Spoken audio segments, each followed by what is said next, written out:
Richard would say from that point on, he suffered from seizures. Side note, if any of you have been paying attention to these backstories, now mind you, these backstories have a lot of consistencies, a lot of things in common, right?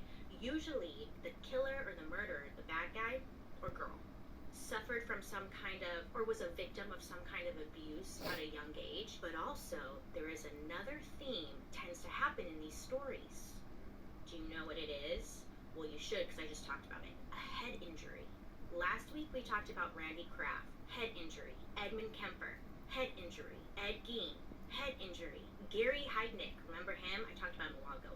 Head injury. John Wayne Gacy, we haven't talked about him here yet, but he was the clown dude. Boo. Head injury. And the list goes on. There's something right? Is that not interesting to you? Because that was like, wait a minute.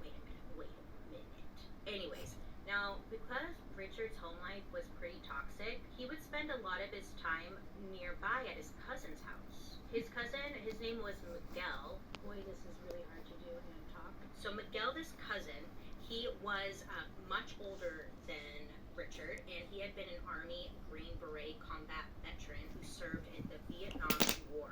So, pretty hardcore dude.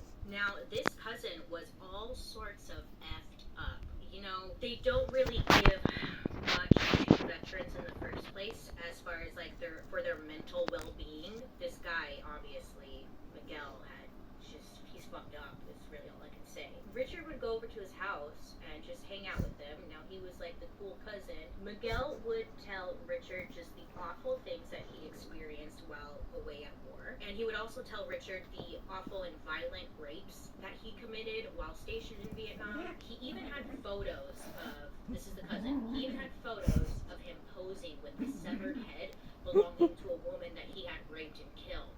So he is like showing this all to Richard, and Richard is like, whoa, that's cool. Because he's a kid.